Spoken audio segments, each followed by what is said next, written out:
yeah, so yeah, the reason I was just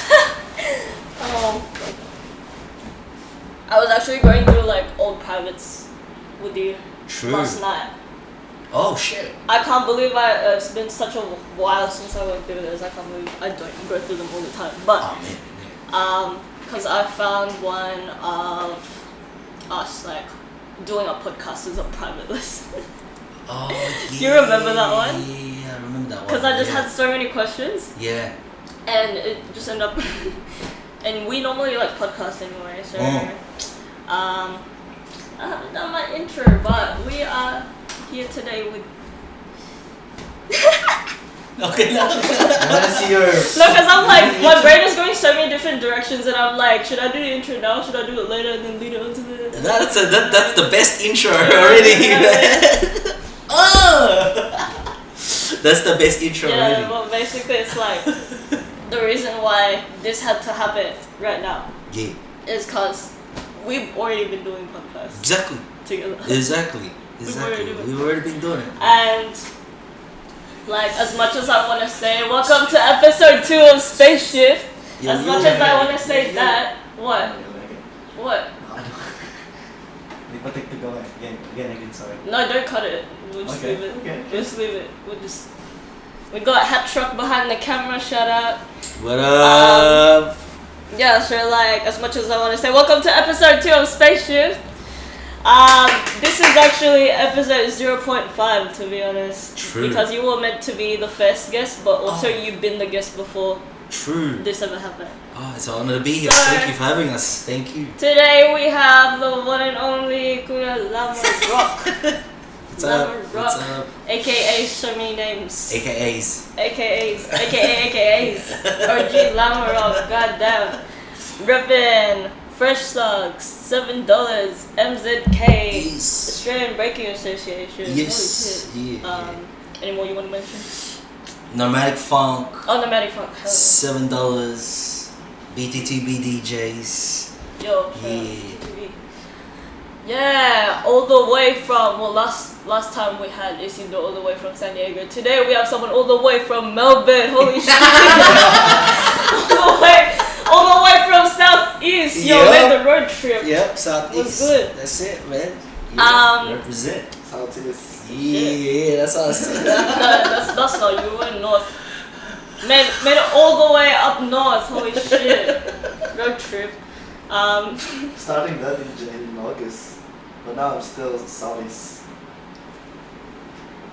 The Southeast, bro. Technically. Let's go. So, if we get right into it, as much as I want to ask you how you've been, because you know that's what people do, right. But there's always, I feel like if I ask it this way, it kind of works better with like the way I know you as a person. So to get us started, what phase of your life do you think you're currently in, and how is that reflecting in your art and in your work at the moment? Because I feel like you're just so aware of that, because you're like, I know you've had like a hermit phase, like you've had a phase where you were like, you almost quit dance, and that went on for years. Yeah. You had you know, you're so aware of like what part of your journey you're in, and I'm just like, yeah, what's it like now? Where are we at now? Shit, that's a dope question. I'm turning 40 in December, right? So it's like that's technically middle. Is it middle to late? Middle adulthood. Yeah. And I never heard that broken down, so it's like I'm transitioning. They used to say life starts at 40. Yeah. Right? And I'm here with my past experiences going, what the fuck am I doing? You know, like I'm still trying to like push for the things I really want to do. You know, have things going, like complete projects, tick things off my wish list, my bucket list, things like that. But there's like all of these sort of hurdles I still feel like I need to get over, you know. Like you mentioned the hermit phase. I'm technically in and out of that, you know. But I feel like, yeah, you know, it occurred to me, and this will be the direct answer to you, is we're watching Spider-Verse 2, right? So good. It's so good, right? So good. And for me, that's like a reconciliation of pop culture and hip-hop culture in ways. The fact that the character Miles Morales is black Puerto Rican, he's a graffiti writer, and then he's smart, and then you hear he's from Brooklyn, you know, even though hip-hop's from the Bronx, it's all New York anyway. The track came in. Like, yeah, it's like it was fresh, like old school fresh, yeah. Everything me and the missus were laughing at, no one else was laughing at in the theater. And the only thing that, and this is not calling out anyone who identifies as it, but all these kind of like clever work jokes. And it wasn't an attack on that community at all, but that's what the people in the crowd were laughing at. And all the gimmicky stuff, I guess I'm kind of putting it down, like all the gimmicky stuff, like when you watch cartoons, you're thinking of like the slapstick comedy, you know, like the things that, the old school things you would laugh at. No one was laughing at it. So combine that with, you know, all the different nights that I'm DJing, different communities I'm interacting with that are youth, I really felt my age. That night, watching Spider-Verse. Shit. So where I'm at is kind of like just accepting I'm about to turn 40, that some things that I know people won't understand, and then it's like what to do with that, you know? It's like as a person that I am, I want to be proactive of like sharing and teaching and educating, but it's not for everyone, you know what I mean? And yeah, so I'm kind of in transition, you know? Like not necessarily wanting to go back to hermit mode, but kind of more there than at the front, you know? Like I think guys like your age, you know, you guys are proactive, so you guys are at the forefront.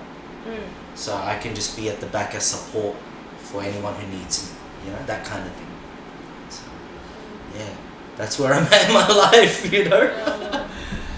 I just feel like something you mentioned about the way you were reacting to things that other people in the audience were reacting to, because I feel like there's something about the way hype, like even just at battles or like any sort of like dance platform, where hype gauges the wavelength of the audience in a way, like it tells you where everyone is at collectively. Yes.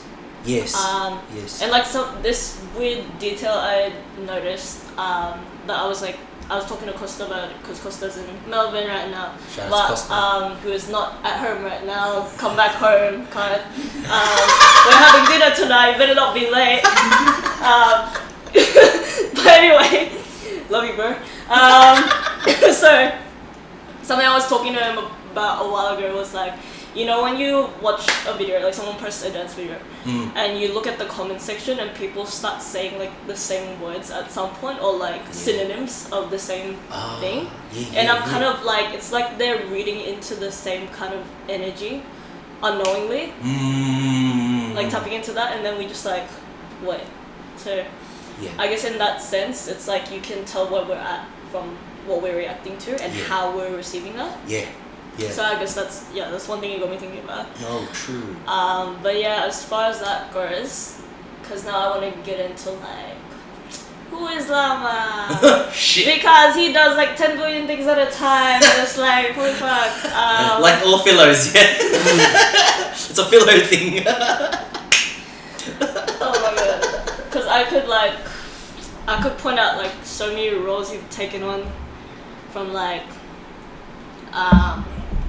Jesus, like coming from student to teacher, or to like synonyms like mentor, courage, whatever, coming from like just a participant, like an event participant, to being an event organizer, coming from like just an audience member, performer, to like, you know, becoming an MC, DJ, Yeah.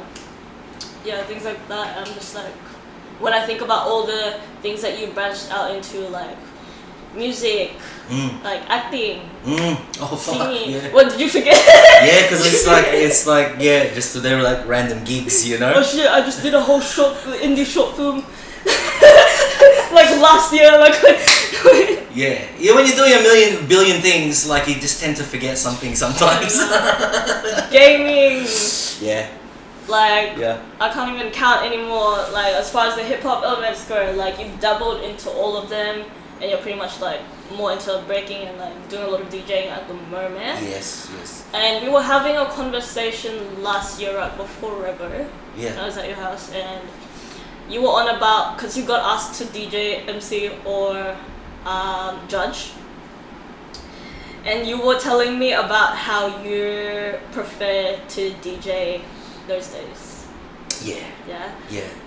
And I don't know whether that's like just during events or whether that's just in general out of all the roles that you take on at the moment, whether that's like the role you tend to prefer to take on. Yeah. Yeah, so just like what your thoughts are on that. Yeah. And if that's still the case. It's from the DJ vantage point, like that's wavering a little bit. Honestly. Because it's like that thing you said about the comments and tuning into a certain energy. We'll expand on that later, but yeah, it's less hectic, but it's still a hectic job, you know, especially if you're doing battles, you know, or from a technical standpoint, your equipment's screwing up, or you're getting requests from randoms, which, you know, I've kind of put it on unofficially as like that's what I do. What song do you want? Yeah. Because my software allows me to browse the web for that song, and you know, like I guess that service and seeing a person's reaction, it's rewarding in its own way. You know what I mean? I use the word vantage because it's like when you're older, it's like it's kind of like this self-entitlement. I've been doing this for so long, I should be in a higher level because of how we're wired, you know, like if you work hard at one company and you want to progress, there's like that rat race mentality, Like you know? corporate ladder type. Corporate ladder, that's a good way of putting it, exactly. But to be honest, the only reason why I've done all of these things is legit as a hustle, you know, like I'm only making $40 a week doing two breaking classes. It's nothing, you know, like I think a couple of years ago 50,000 was supposed to be the average income for an Australian. I make 24. You know, I make 24k, so that's anything below 50,000 a year is poverty apparently, you know, so I'm just going where the work is. So they're like, oh hey, can you do this for me, can you do that for me, we need this. I just find myself in that situation since I was young, and then I guess because I'm game, you know, it's like alright, I'll do that. Like I'll end up just from teaching a dance class, now I'm teaching kids at juvie, you know, like dudes locked up, little kids locked up, well not little kids but you know, teenagers locked up, you know, then I'm supposed to MC an event but the DJ double booked. Hey man, can you DJ as well? I heard you can DJ as well. Oh, I'm not officially a DJ, but yeah I can. So now I'm MCing and DJing just because of this like kind of thing to prove to myself. I can do that, yeah. You know, that whole like kaya ko yan kind of attitude, you know. But Insert subtitles here. yeah, subtitles here please. But one thing I learned the hard way was some people, whether they're like official somebodies or authorities or you know, like an employer or senior or something, some people don't like these jack of all trades types people, at least in my day, you know. Now I think it's more common Yeah. Because the corporate world says so too. It's like, oh, I see you've also got a degree in this language studies or psychology or some other almost non-related skill for your workplace, and then they find a benefit for that if they employ you, so they want to hire those kinds of people. Do you know what I mean? And now it seems to become more commonplace to have multiple skills. But the rule of thumb is, like, depending on the job, sometimes you need a specialist to do a job, not someone who has a low level understanding of that specified task. But in another context, he's useful because he can be like this middleman between everyone, and that's more efficient, you know. But a specialist will be efficient eventually, but the specialist goes, what do you mean? You want me to fix this something in like a day? It's impossible. I need a whole week. Yeah. Like, oh, fuck, alright. Okay, yeah, cool. Okay, we'll get you to do that. You know? So DJing became the thing for me because when we talk about judging, and I come to this conclusion last night, weirdly enough. What are we judging in All Star? Yeah? Is it musicality? Is it battle? Is it like energy? Is it... Depends on who's organizing. And it depends on the crowd and the community. Yeah? What makes someone win in Japan is different from what makes someone win in the Philippines, from Switzerland to Brazil to Australia, and then everything in between. Yeah? So for me, judging is kind of like, that kind of doesn't make sense, you know, for me. Like, I can say I like this and I can like that, but the repercussion for me is that people think, oh, I have to do that now. And it's wrong, you know. It's just in the moment, I like that guy more for whatever reasons. Tick, tick, tick, tick, tick, you know. So in the end, like, the conclusion I've come to is All Style is like, it's really just a solo exhibition of who can dance, do the best solo. That's it. But then when you look across the board, popping, locking, breaking, you know, I can't talk about the other styles because I'm not involved in them. It's like, it kind of is the same thing too. One-on-one. Yeah? Like, any old school generation, and you guys will be that too one day, and future generations will be one day. It's like, now this dude's whack because he doesn't have his foundation, or he doesn't have musicality, or every generation is gonna have like their focus. Yeah. So for me, it's kind of like, this dude's whack because he doesn't have foundation. You know, like his form's all yucky, but it's not the kid's fault because that's what he sees online. You know. And there's no one saying that that's incorrect. And by rights, it's not incorrect because it's like an art form. You know, there's too many different ways, and there's no real like. You can see it's like already a clusterfuck in my head. That's why I choose not to judge. But people would want me to judge because they respect what I have to say. The thing is, that's my job already done. I just have to have a conversation with those guys. I don't need to have to be on some preacher, evangelist, hip hop guy, popping guy, locking guy, rocking guy, you know, electric boogaloo style guy, you know. I'm not that dude. I'm not trying to convert the masses. And it's part of our generation of hip hop anyway, that, let's just call all those whack dudes, the masses, as commercial. Nothing wrong with that.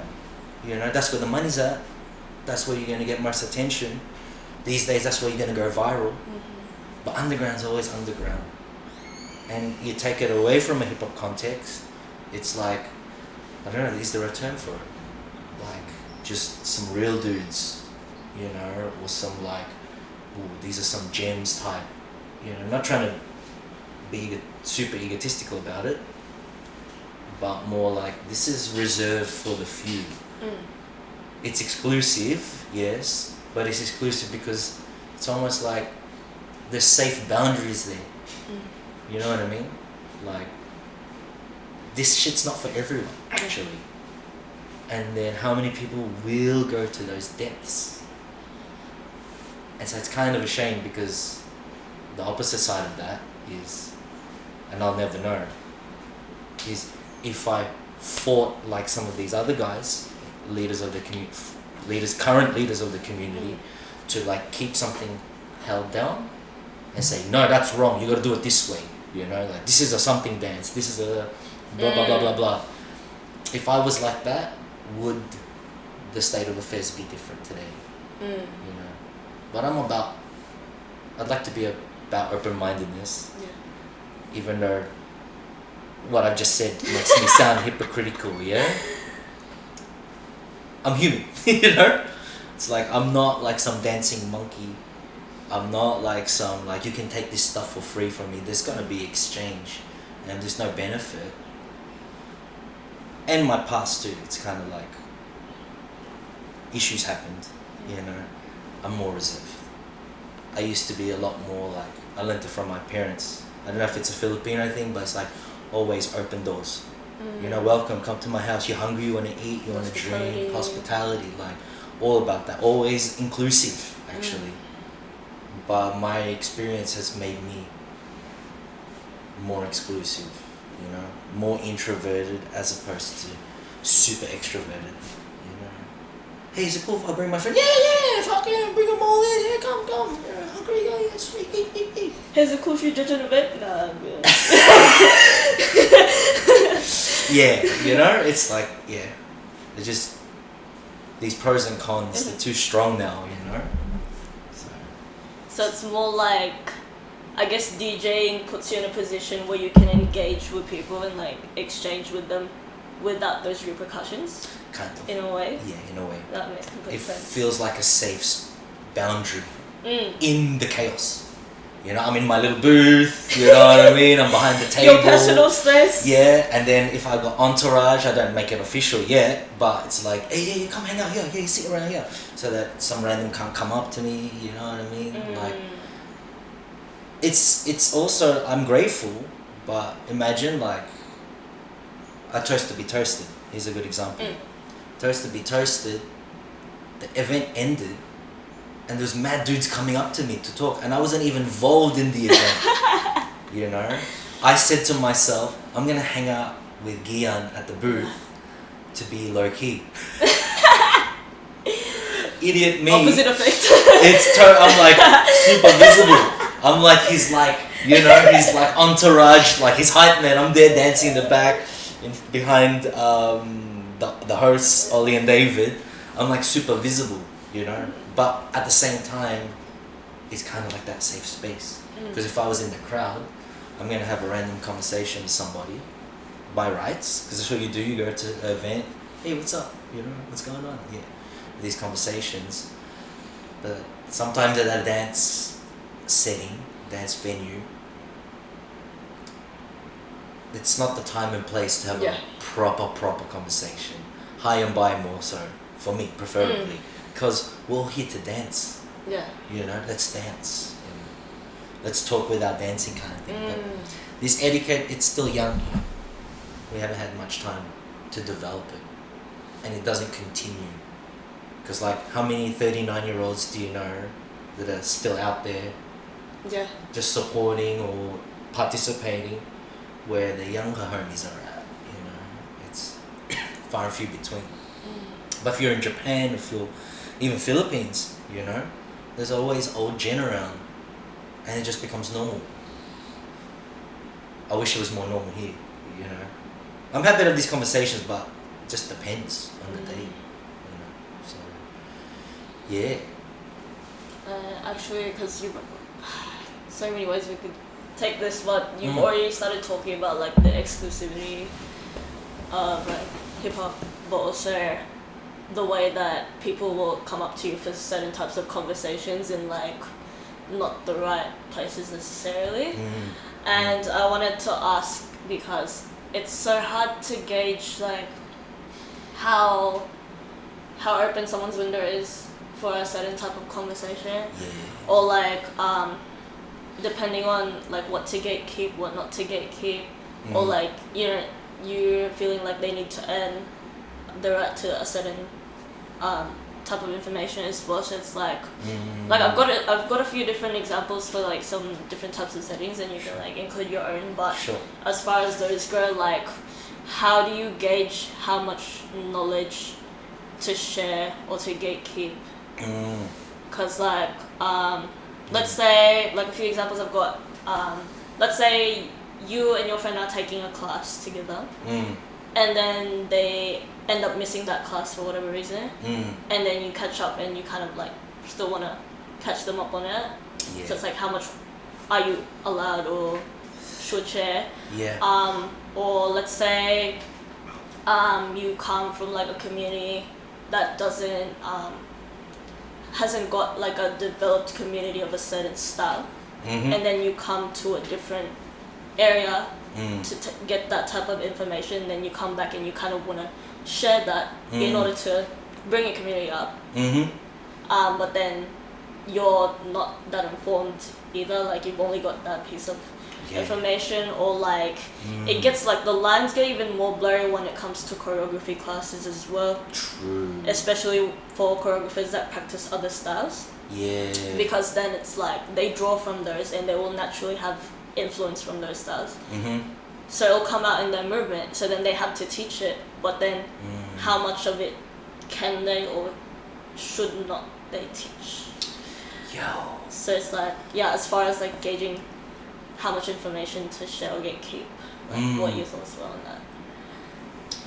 I think the thing with any like knowledge-based stuff, especially in this day and age, everything's so accessible, and then there's no necessary filters like there were back in the day, like where you'd have to earn that ability to get that new information. Something as simple as like you passed grade 1, so now you're grade 2.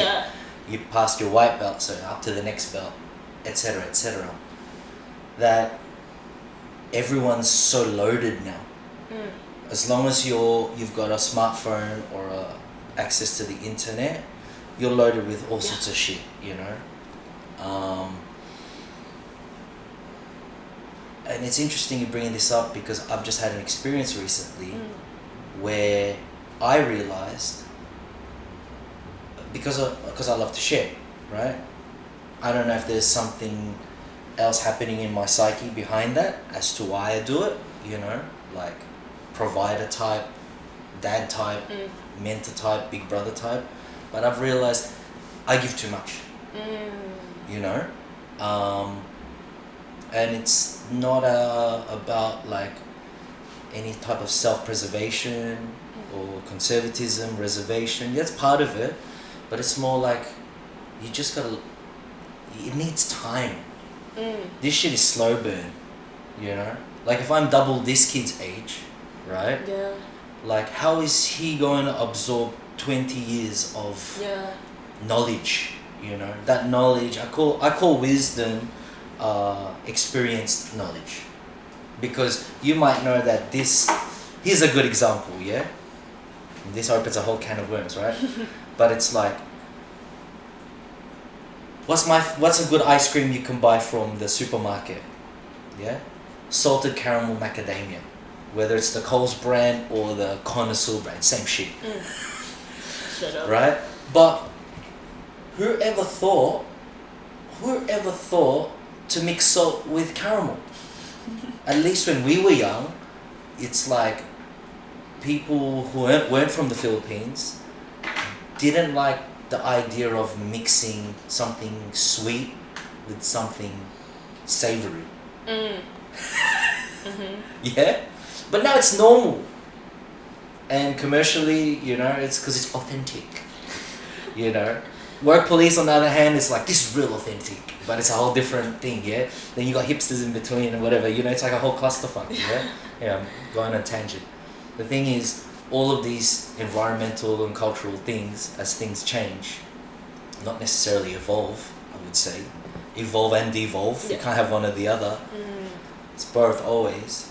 it's like, it's just, how much do you give that person? It's a case by case scenario. Like, what's their capacity? What's your capacity? What's your capacity together? And then it's like going on that, like, meta, you know? It's just like capacities on capacities. Then it's like, alright, I taught this dude how to smoke dudes. I taught this dude how to, like, draw out, like, their inner self, how to express honestly, but control it so that they don't hurt anyone, but they make an impact. Everyone feels it. Like, you get goosebumps. This dancer knows how to bring all of this stuff out, you know how to play mind games with the opponent one-on-one, know how to, like, shift the flow of the battle, you know, teach them things about, like, whatever. There's so many, the spectrum is so broad. But then in his environment, he's looked down on because it's just too hectic. You know, hey dude, you need to relax. You know, hey dude, you need to chill. Like, that's too much. You know, like, oh, but it's okay here for dudes to do it in that style. Why is it not this okay for us? Oh man, you're too hardcore, bro. You know, like, whatever. So you're always gonna run into some issue, and it's because, I guess, times have changed. You know, before, even if I wasn't from a place of hardship, I learnt that hardship through stories from my parents. My dad specifically. So when it came to hip hop, and you're listening to the music and the lyrics, albeit limited, like, now you can just type in something and you can hear it for free. Back then you had to have a CD or a tape or a record, or catch it randomly on TV or on the radio, and then actually capture it, like, oh, you hit record, so you can re-listen to it over and over again, that one song. So now you're hearing Tupac how many times in a day, in a week, and you're learning those lyrics, and it becomes a part of you. You know, like, how many dudes used to drop the N-bomb when I was a kid? Now it's like, nah, you shouldn't be saying that shit. You know what I mean? And fair enough, it's like that. But the point is that we absorb, at least me, absorb this kind of level of understanding from a distance. Right? Even if it was fake. I can't say Tupac was fake, you know? Like, everyone claims, you know, like, his history speaks for itself, right? But it's like, damn, is it really that gangster then? Wow. And when you're young, when you're like 14, 15, you don't know the difference yet. And you know how kids are. They're like in that world, in that bubble. But then imagine when they get out of that bubble. It's like, oh, this is the actual reality. You know, for better or for worse, It's like, they only have their lesson there. You know, like, oh yeah, bro, you're acting hard now, Alright, cool. You know what? Like, if I was a provider, Alright, cool. Come to this event next time. And then there's some hardcore dudes there. Then all of a sudden they're like this. Do you know what I mean? Or they could get braver. You know what I mean? Like, the lesson doesn't happen until that moment. So, it's hard. Because most learning is in a studio setting now. If not, it's on the street, but it's still kind of like formal. You know? Before, it was just like hectic. You know? Plus, we didn't have money. So we just learned. We somehow learned. I don't know. We somehow learned. And then applied some kind of critical thinking. And then, as savage as it was, dudes would call you out. You know? Like, use the F word, you know, or the G word, be like, oh, that's that. You're like, oh, what do you mean? And you either get angry and, like, try to, like, work harder, or you stop. And you're like, oh, because it's G word, it's F, you know? Different times. So it's like, it's kind of like, it's a matter of the accessibility that we have in the era that we're brought up in, as well as the capacity of, like, the source of information you've got and your own capacity. but then it's also the processing time you take to learn whatever lessons or pieces of knowledge combined. Exactly. Down. Exactly. Plus the environment. You know, I sometimes feel like I'm hitting a brick wall every time, and have to remind myself, I was similar in my 20s or my teenage years. It's just things are a bit more devalued because access. There was like something you reminded me of because you were putting an example about like how this person could do this and like everyone thinks it's dope, but in another place everyone would think it's whack. And like if I butcher this, Hatruck behind the camera, if I butcher this example, you have to explain it. But it's basically like you told me about the water bottle thing, like when you it's more of a business context. Yes. More of a business context where like the price of a water bottle is this at airports. Airports. Yeah. Like at wait, what's the cheapest?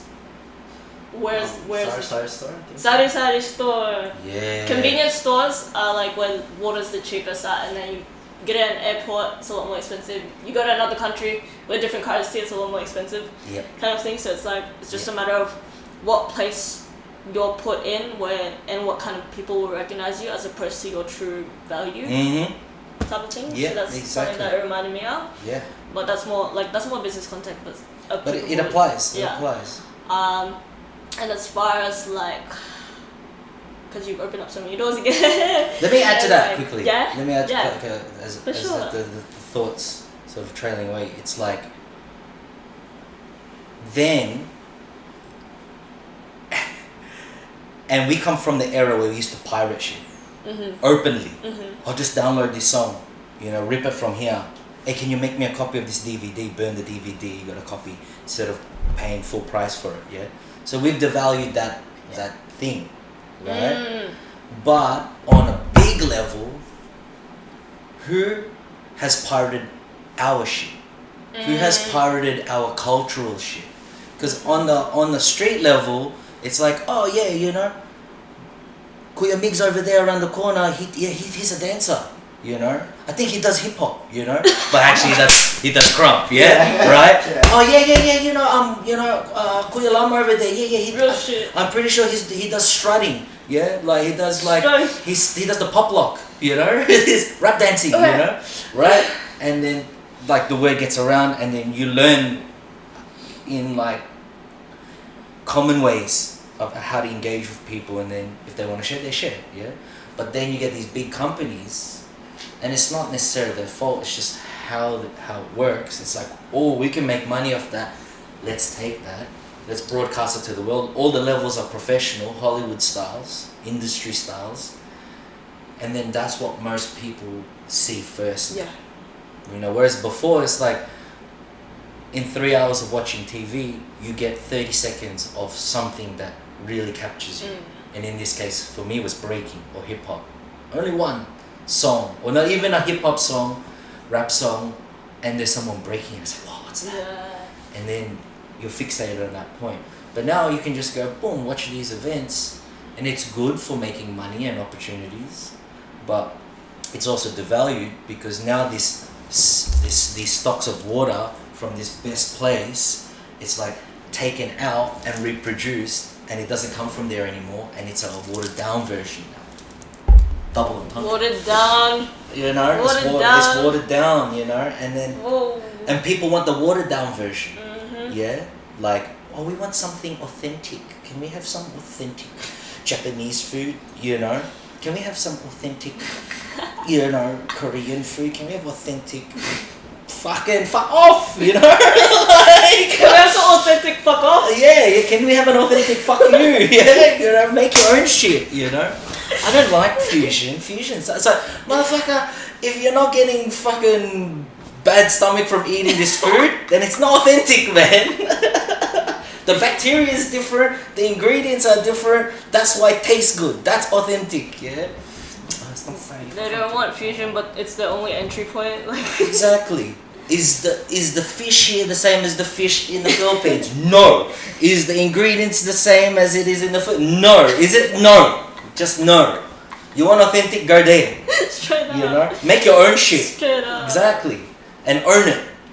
Don't put other people down for like, oh, that's not authentic. It's like, bro, I just want to eat, man. Hey, dude, you don't want to go eat there because it's not authentic. I don't give a fuck. I know already. I'm going to a friggin' Italian restaurant, but they're Chinese. It's all good, man. It's all good. No worries. I'm just hungry, man. It's cheap, bro. I'm not ready to spend $500 for dinner, man. Yeah, for something authentic. You know, it's like, no. It's the way that the devaluing is caused by like inaccessibility. Exactly. Exactly. It's like that. Yeah, it's like paradox, and it's just how it is, man. You know, it is what it is. It ain't what it ain't. You know what I mean? So it's just like, if you're blessed, you're gonna experience it. You're gonna get it. You know, it's just that face value isn't valued enough anymore, because I think my theory is, myself included, our parents, our elders, we've all been rewired. You know, I don't like it. So unsubscribe, whatever. You know, I'll watch something else now. Before you had to sit there and go, oh, let's just watch this because there's nothing else to do. Let's sit here and do this because there's nothing else to do. You know, now it's like, I don't like this. You know, used to be like an ADHD thing. You know, but now it's like, it's not even that. We're all wired that way. You know, it's just access like this. It doesn't work that way. Like the overload isn't compatible with the way our minds process either. Exactly. It's an interesting time, you know. It's an interesting time. So it's like, well, what can I do? What can I do? It's like, but adapt. Gotta adapt, yeah. But even without this, choice. without choice. Well, even this adapting is kind of ridiculous because it's like, well, I was never taught this way. You know, so how do I? That feels morally wrong to me. To just like, okay, this doesn't work. Try something else. It's like, well, you're learning it or you're not, because there's a process of devaluing there too. You know, well, it's just not cut out for it. Then they're gonna have a sulk and a cry. Then if they're powerful, you know, they can say things and then you can get cancelled. You know. And in this era. Yeah, you know, and for what? Because I don't want to teach you anymore. You know, I don't want to. I've put a boundary now, after being vulnerable. It's just, it's weird. You know, what do you do about it? Just go back to DJing. Just go back to podcasts. You know? Well, I couldn't get mad cancelled for this, not gonna lie. That's why I didn't press for 7 months, guys, because I don't. This is it. Yeah, that's what it is. It's what it is. Yeah. You've already brought up so much about like commercialization as well, and like how we're put, like just like the whole adapting thing, how a lot of the time we're put in circumstances where we're forced to do things that we don't morally agree with. Just like, it's a big notion when it comes to like hip hop culture being commercialized. That's something I really want to get into, because it's so hard to spread the correct information. Yeah. When, like, let's say you're because of scarcity of opportunity, you'll teach a mislabeled class with low pay rates. Because you're for whatever like cultural or like moral considerations that conflict with you, while you're like, I don't know, financially struggling, you get put in the position where you're like, well, I can't say no to this because what else have I got? Exactly. Or it's like, we'll get events that are organized or judged by non-dancers, or just so many of those types of circumstances that we find ourselves in, where it almost puts us in a position where it's like, so then how can we alleviate the misinformation about like the misinformation spread of hip hop culture when, you know, we're supporting it because we find ourselves in these circumstances. So it's just something that's in my mind. Like. It's so hard because when I was when I was 17 was when I started teaching my first dance lesson, because my OG he didn't want to do it anymore. I think his patience was running thin for his students. I didn't realize till years later that my students were only a year younger than me. Oh shit. Right? So imagine, I'm 17, I'm teacher role, first time being a teacher, so how I remember, I mean, because I would have just actually I quit year 12, yeah? I threw away that because of all other things, but it's like, okay, this is what a teacher does, you're the authority, you gotta be stern, and I'm teaching dudes only 1 year younger than me, you know what I mean? It's already then, like, and then going and not evolving, but like progressing through different institutions, learning how people perceive hip-hop and breaking, you know. Breakdance. You know, like people still use that word, you know what I mean? Like, it's not breakdancing because that means it's from the 80s and it's the Hollywood version of the culture, you know. Breaking is fine, but weirdly enough, breakdance has this stigma on it, you know. Same with I might as well do this for the record. Same with breakers, because in the breakdance era, a lot of people call themselves breakers, right? This will not forgive, but what's the word? Will allow those sick dudes, the real dudes that ran with the name breakers, because they're true b-boys, b-girls, you know. But the others were all like just doing a incorrect version, so to speak. If you want to put it in that lens of what's correct, yeah. Now they use breakers because it's a gender neutral term, yeah. And that's cool, right? But it also still has that stigma attached to it that you're doing the fake shit. You know, yeah, I break dance, yeah, you know, I break dance, you know. I do the break dance. That's not break dance, bro. That's pop locking. That's pop locking, bro. And because there's people that call themselves pop lockers, like super OGs. Like, and that information is rapidly coming out now too.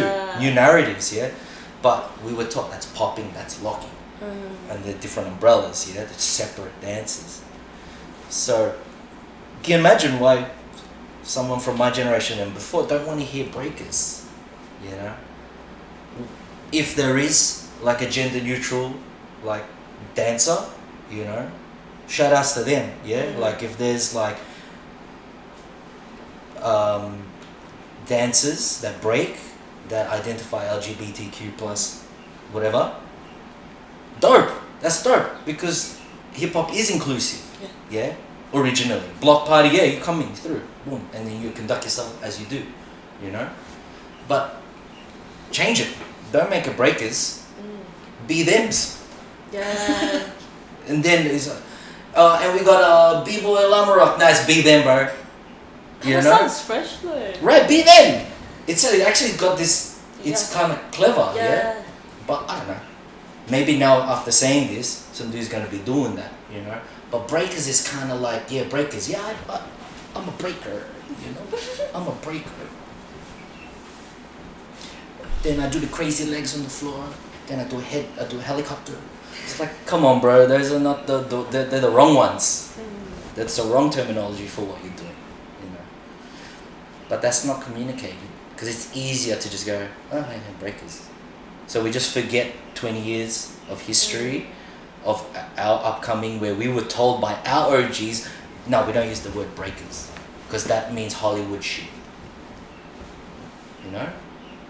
It's like, I don't know, anyway, I missed the point. I'm not sure what we were talking about, what you brought up. No, but I love that because like in my last podcast at the start, I was like by all means going a tangent because I haven't had a proper chat with Isidro before. Like I don't know what he's gonna be like. Right. But you, I know for a fact I don't need to tell you that. I don't need to tell you that. It's, you know what it is. It's again, I'll blame, if I can, I'll blame my philo side, you know? It's just go with the flow, you know? Every question is like, sorry, I'm philo. You just go with the agos, bro, you know? Somebody said agos. That's right, you just go with the flow, you know? We went there, so let's talk about it, you know? But yeah, it was it was about like alleviating the misinformation being Yeah. spread about hip hop culture. Like in what ways? Because we're put in a system where we're Yeah. forced to support it. That's exactly it. That's exactly it. So I mean, so I'm now bringing up the system of breaking in the Olympics, you know, but then me just saying those words is like, yeah, but how many hip hoppers claim breaking as a hip hop dance? What was the first hip hop dance besides the block party dances that was happening, you know? It was breaking. B-boys, fly girls, sooner or later there was B-girls, you know, then you go before that, there's rocking.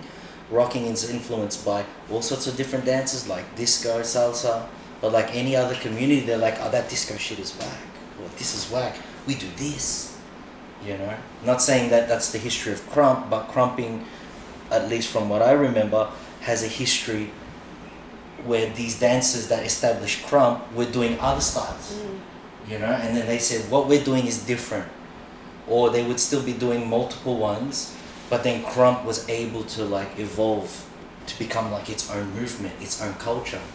Yeah, it's like, who mentions this stuff? It's not like you can walk into somewhere and that conversation's already happening, or as soon as you type it in YouTube or Google or Insta, TikTok, that's what you're going to see. There's no more filter. So a kid comes in thinking, oh yeah, this is whacking, but it's Vogue. That's a big one that gets still mixed till today. And then with all style or open style, it's kind of like, I want to do that, but the kid still doesn't understand what they're looking at. So it's all just, you know, it's just all out there, and it's a bit hard to. Things are decentralized for a good reason, but then centralizing something is also good for other reasons. So again, pros and cons, you know. So I think personally, and it's hard, but if you can get the right types of people working together in the way that this system works, if you've got a community leader that talks to other community leaders, that one community leader, there's not one, there's like a big party of dudes that can agree to disagree. It's like, dude, I don't know about this, you know, Olympic stuff, man. Like, why is it one-on-one? It should be crew battles. I feel what you're saying, man, but like for us to get into the Olympics, you know, like we have to play this game. Yeah, but it's not hip hop, bro. It's not hip hop. Like, what do you mean? I hate this guy. Fuck him. I'm angry, you know, because my boss is a cunt. Boom, give him the dick. It comes out in my battle. Oh, that's not allowed in the Olympics, bro. You know. So there's like this constant self-checking, you know, on top of self-preservation, on top of progression, on top of adapting, yeah? Adaptation. But if it's just one guy that's trying to do that for everyone, it's very biased, you know? And then the biases will happen. Why? Because this is an Olympics qualifier. It has to be this way. Oh, this is a cypher event. It has to be this way. It's like, fuck, you know? I'm too old to be thinking about this shit. Because it brings, if it brought joy, then sweet. But most times it's more of a headache than it is like, you know, because the sources of information is generally in one small niche. It doesn't include the others. You know? And I don't know, just the way things are seems like, as grim as it's going to sound, it's not exactly that, but there's a lot of dissonance, disharmony. A lot of people just want to do their own shit. They don't want to do shit together. And they don't, that's why I gravitate to communities like Filipinos, people from the Philippines or strong connection with the Philippines, is because Pinoys use the word game. Are you game? Game. It's like, cool, it means he wants to fight, you know, like not punch on, there's that too, you know, but like, cool, you want to battle, or you want to try this activity, or you want to do that project, you know, like dudes are just game. Here it's like, oh, I don't know, oh, is there gonna be a lino? Oh, is there judges? Who are the judges? Oh, no, They I don't pull like up that. to the event not even knowing what. And that's Aussie culture, yeah? Oh, yeah. That's Aussie, we always whinge, Oh, yeah? yeah. But the Aussies that are whinging, they're not white. Boom. So it's like, what the fuck?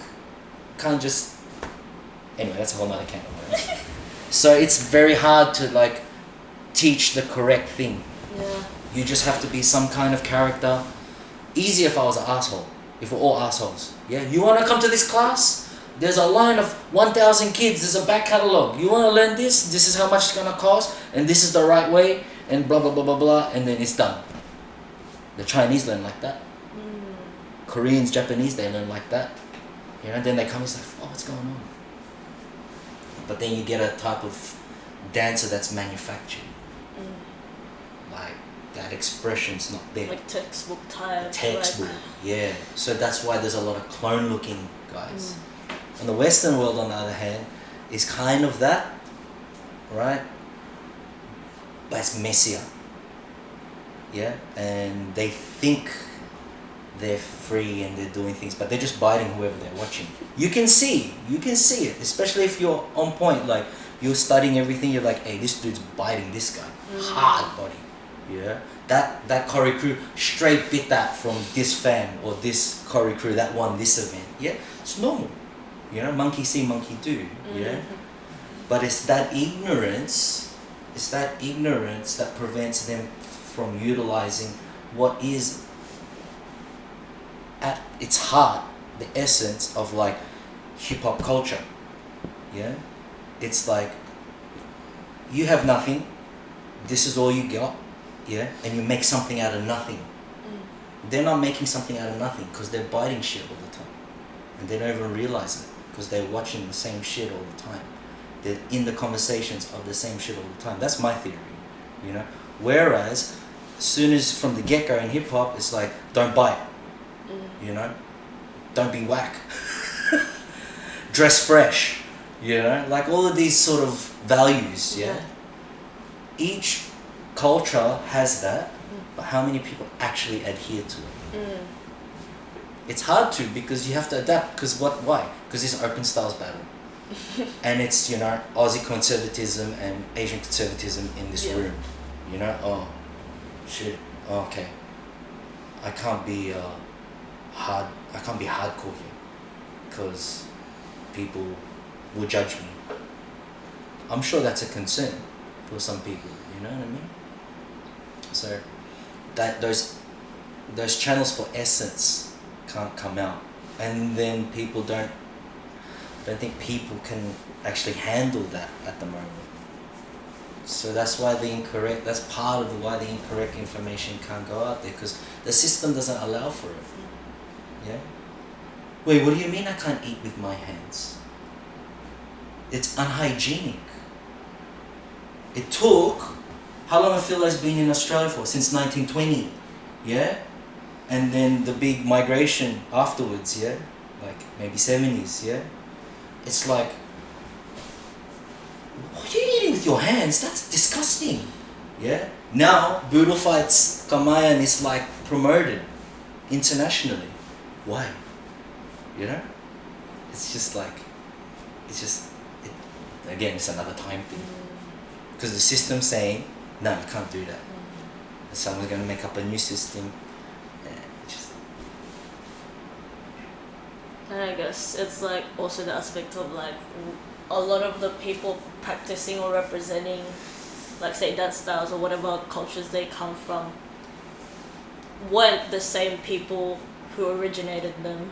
So they're adding their own cultural flavor to it, and then it's spreading worldwide, and then those people are learning from people of cultures that weren't of the originators, and it's like part of, I guess it's the compromise or like the repercussion you get from wanting to grow a culture, like expand it, dilute it. Exactly. What? And the issue we face here is lack of numbers. You know, but I think we're heading there, back there. The influences are too many now, right? But there's more and more people getting further and further away from the city. You know, Melbourne being very city-centric. Everyone goes to the city to learn shit, exchange shit, follow trends, whatever, plus your phones, depending what channel. But if a group, let's say, what's crazy about this house? This become a crump house. House of Buck. Yeah, House of Buck. Like, imagine this was the suburb of Buck.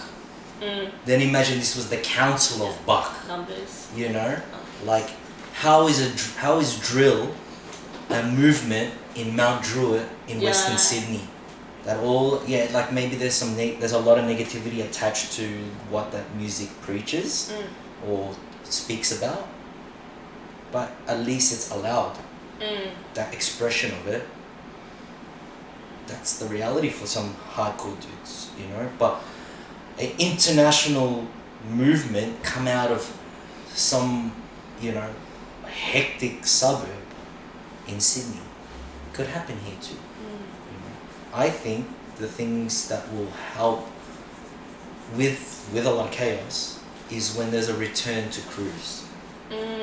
There's cruise everywhere else in the world, why not in Australia? That's why Melbourne Corrie died for a bit too, right? You know? It's the ebb and flow, I think. Do you know what I mean? But I guess it's also like a little bit about like what you were saying about judging. It's like the subjectivity of it that disables people to get organized in set like information. Because even information is so like everything is a gray area. Everything It's is all like grey. It's all yeah. So it's like that makes it a lot harder because you're also compromising a cultural aspect to it. Exactly. So it's like I guess us correcting information too much also dilutes it. Right. That's what I witnessed in Japan. You know, like, well, shout outs to the Japanese. Yeah, they're always good at grasping something and turning it into their own. It's like a term, Japanized. It's been Japanized, yeah, and you know, because that's their culture. You know, the thing is, it's like, hey, these kids, I can tell them to do anything and they're gonna do it, but that compromises my understanding of hip hop. So why do you do that move? Oh, because you told me to. But why do you do it? You know, besides that, it's like, and they just look at you. You know, mind you, it's a 6-year-old. Yeah. So I don't expect a crazy answer. Yeah. But it's almost like at that such a young age, a 6-year-old here just does whatever they want, and they're not well behaved as a Japanese kid. You know. And then that has so many different standards. Like, what does well behaved mean? Yeah. But this kid here, and let's just lump it with Western culture. So if this kid was a kid from the Bronx, what he'd do is, I saw this guy do it, and it's just cool. Let's say that, he says it's cool. Like, 6-year-olds said it's cool. And you look at it and say, fuck, that's cool. I'm gonna bite that. Because it's pure.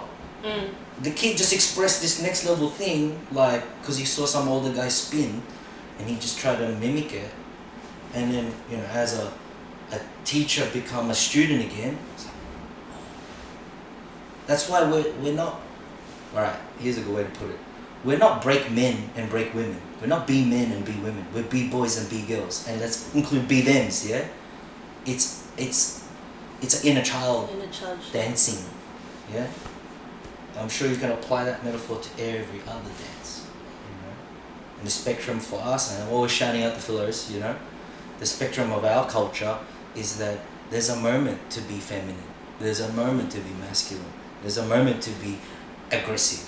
There's a moment to be soft, you know, and accommodating. Do you know what I mean? It's like our spectrum is huge. And how many of us actually get to express that outside of our safe space? You know? Like, oh, you can't behave like that because, you know, Aussies, you know, or Vietnamese, or that culture, they don't know. I got called out by a whacker in Japan. When was it? This was in 2014. Damn. Yeah? I went like this to her. And then she could speak English. And she goes, you're not here in Japan, to do that is rude. Damn. Damn. To go like that. Well, that's how we say hello. And when, you know, you see Samoans and other Polynesians, you go like that and they go, it's just it's like, oh, they're not filler, but that's crazy. But in East Asia, everyone's, you know, white people the same, like, You know? Yeah. But to get told that that's rude, Yeah. it's like, oh shit, okay, yeah, we're in Japan, so sorry. Now I know. It's like there's differences in just differences in shit. Yeah, like knowing where you are as well. You know, Heavily. it's the world. This was something you mentioned a while back, but since it's been opened up, because I've taken hip hop labeled classes that teach light feet sometimes. Oh, nice.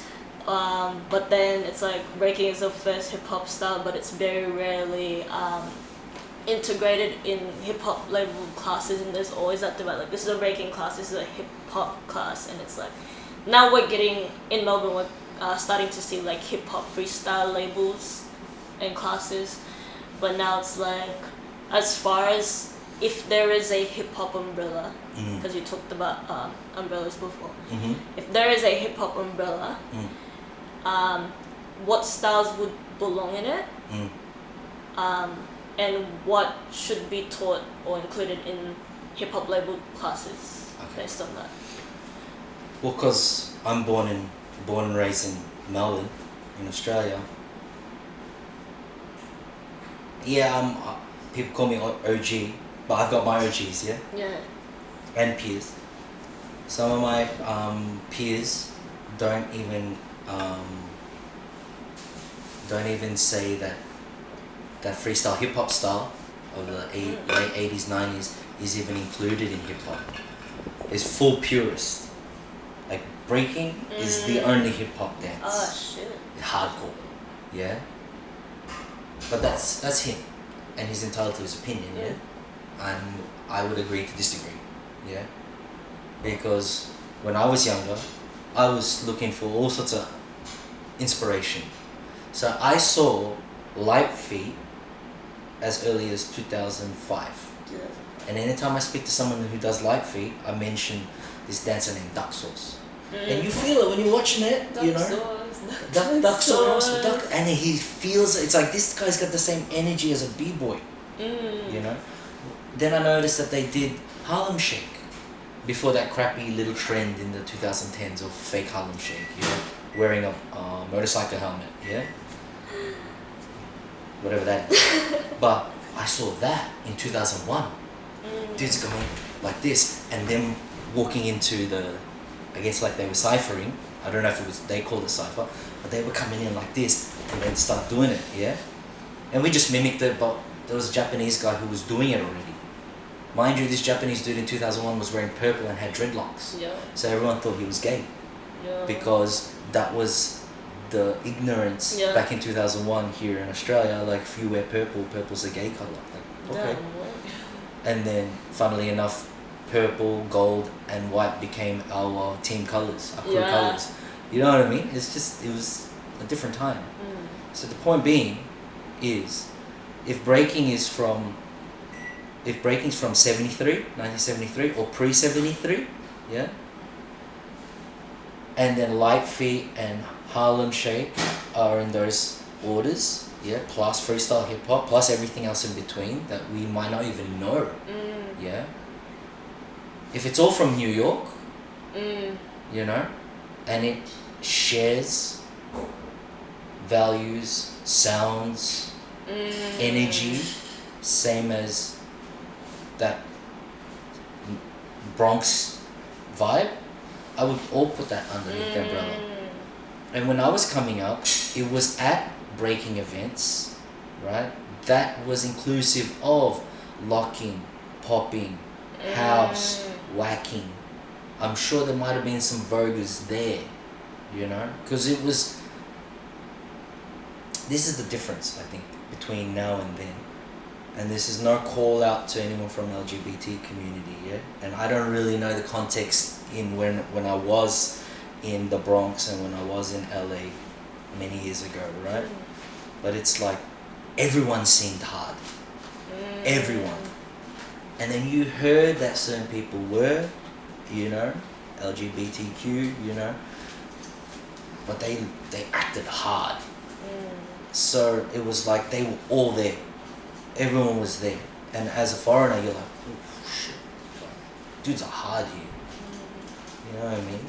So I only bring that up because when it split up into all these separate communities, yeah, that attached itself to a competition bias, and then that whole ecosystem that works with the competitions, like workshops, lessons, you name it, you know, things outside of its cultural roots, that this party where everyone was invited just is a thing of the past. Because we all share similar anthems. That's what I think you guys don't realize. In Crump, you guys are still championing. This is this fam's anthem. That's his anthem from there. Anthem. We have anthems too. The reggae and Afrobeats and dancehall and reggaeton communities, they all call them rhythms. And all the other Afro-Caribbean cultures, yeah, like this is our rhythm. So you hear that one beat the same in every song, in every remix. B-boys, B-girls, the DJs, we had breaks. The breaks were taken from another song. The other song, rockers, lockers, sometimes poppers, sometimes whackers, maybe voguers as well, you know. They all danced to that whole song. The B-boys and the hip-hop heads only took that sample. And then that sample got revived again further down the track. And now it's a drum loop, and they added instruments to it and other samples, and now they're rapping on top of it and making it a new song. And so on and so forth. So like we're all linked to this. So to like blow the answer fucking out of the space, yeah? The umbrella for hip hop, it's everything for me.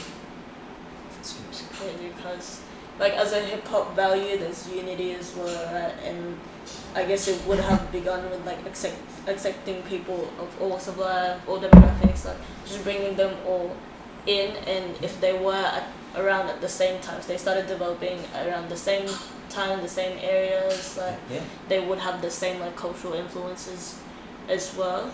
And then maybe what you're saying is like they all developed to a point where they all developed their own cultures.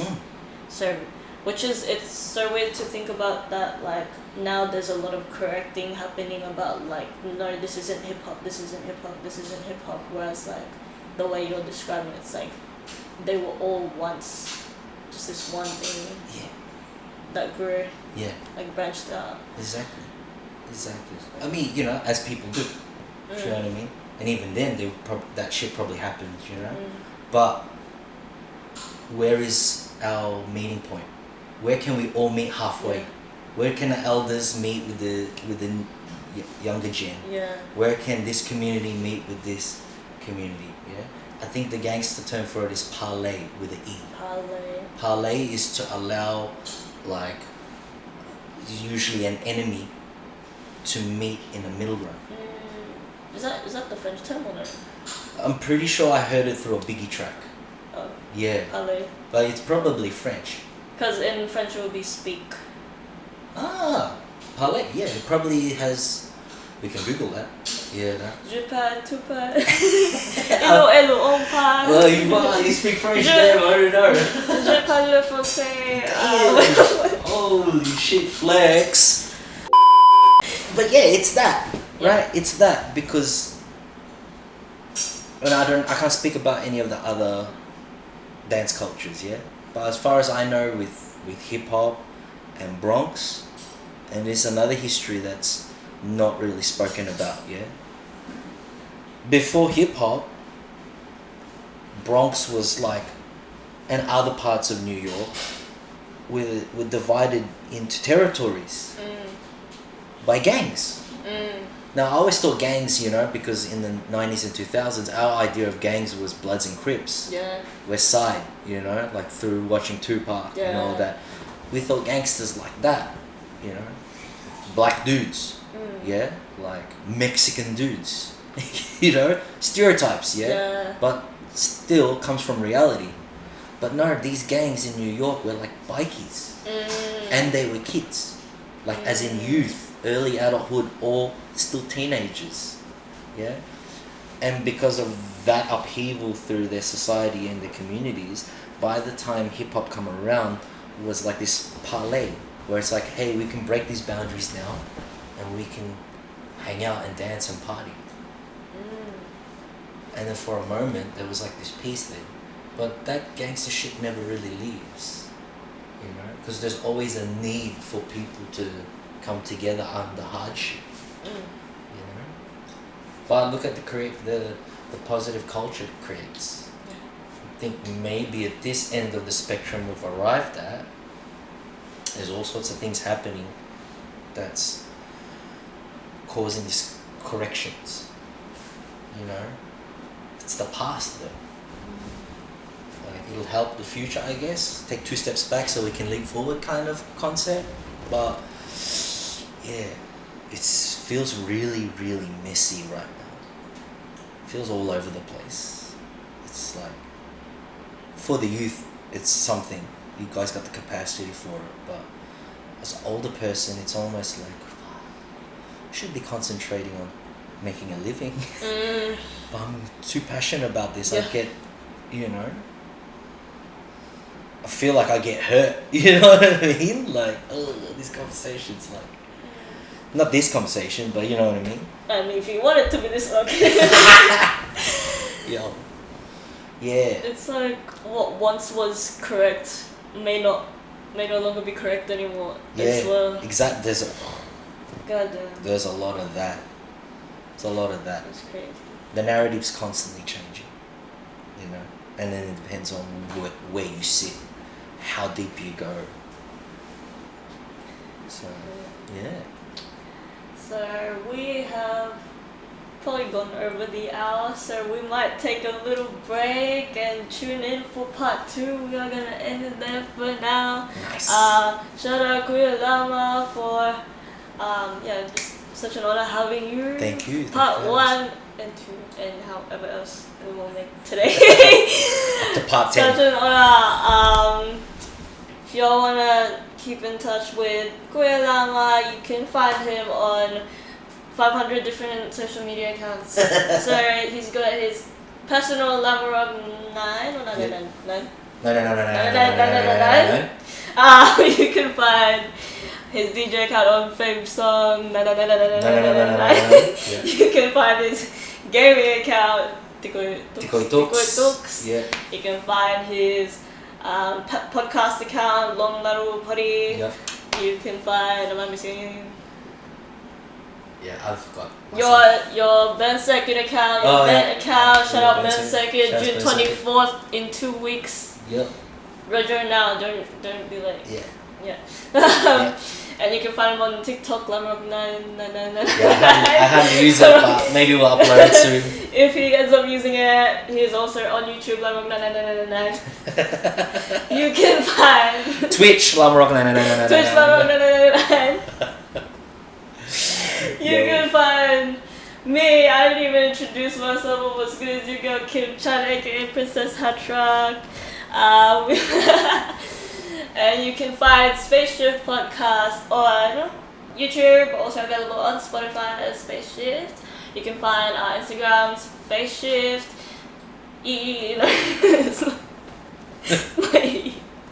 You can find us on TikTok _shift. And without further ado, we will take a break there. See you for part 2.